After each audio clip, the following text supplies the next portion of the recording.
अध्यक्ष महोदय, मेरा पॉइंट ऑफ ऑर्डर। अध्यक्ष महोदय, मैं आपका ध्यान आकर्षित करना चाहूंगा। अध्यक्ष महोदय, ये विधानसभा प्रक्रिया और नियम संचालन संबंधी नियम जो संविधान के अनुच्छेद 208 के अंतर्गत बनाए गए हैं, इस विधानसभा के नियम और कार्य संबंधी नियमों से हम संबद्ध हुए हैं। अध्यक्ष महोदय, मैं आपका ध्यान नियमों के नियम 22 की ओर आकर्षित करना चाहूंगा। अध्यक्ष महोदय, इसमें लिखा है सरकारी कार्य का विनाश।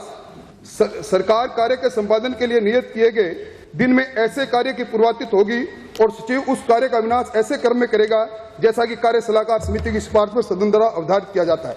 अध्यक्ष महोदय, इसके साथ ही मैं आपका ध्यान रूल 22 की तरफ आकर्षित करना चाहूंगा, जिसके अंतर्गत रूल 212 कार्य सलाहकार समिति का गठन। और अध्यक्ष महोदय, 213 में लिखा है समिति के कर्तव्य उस क्रम की सिफारिश करेगा जिसमें सरकारी तथा अन्य कार्य सदन की चर्चा की जा सके। अध्यक्ष महोदय, कार्य सलाहकार समिति की बैठक हुई नहीं है और अभी आप अनुमति दे रहे हैं इनको कि ये सदन में पेपर भी ले करें और पेपर ले करने के साथ साथ इन्होंने जो रिपीलिंग बिल लेकर आए उसको भी ले करें। अध्यक्ष महोदय, मैं निवेदन करना चाहूंगा, ये एक तरह से कार्य सलाहकार समिति का अपमान है जिसकी सदारत आप खुद करते हैं। ये सदन का अपमान है। इसलिए मेरी प्रार्थना आपसे कि मैंने व्यवस्था संबंधी जो सवाल खड़ा किया है, आप सदन की कार्रवाई स्थगित करें, कार्य सलाहकार समिति की बैठक बुलाएं, उसके बाद अध्यक्ष महोदय आपकी सदारत में यह सदन चले। मेरी प्रार्थना है अध्यक्ष महोदय, इस तरह की परंपराएं नहीं बन जाएं जिसको बाद में लोग कहें कि राजस्थान विधानसभा जिसकी परंपराओं के कारण पूरे देश में जानी जाती है और आप जैसा विद्वान अध्यक्ष आसन पर सुशोभित हो और उसके बाद इस तरह नियमों की धज्जियां उठ जाए। हम सब लोग इन नियमों से बंधे हुए हैं, आसन भी इन नियमों से बंधा हुआ है।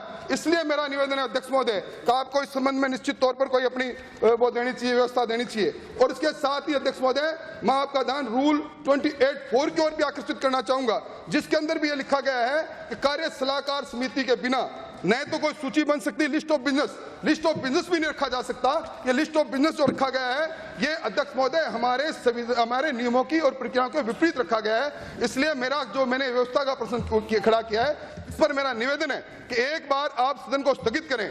स्थगित करने के बाद कार्य सलाहकार समिति की बैठक बुला लें और बैठक बुलाने के बाद आप सदन को सुचारू रूप से चलाएं, ये मेरी प्रार्थना है। और अध्यक्ष महोदय, ये भी पहली बार हो रहा है, जो दिवंगत आत्मा जिनको हम श्रद्धांजलि देना चाहते हैं उनको हम बाद में ले रहे हैं और पहले सारा बिजनेस ले रहे हैं।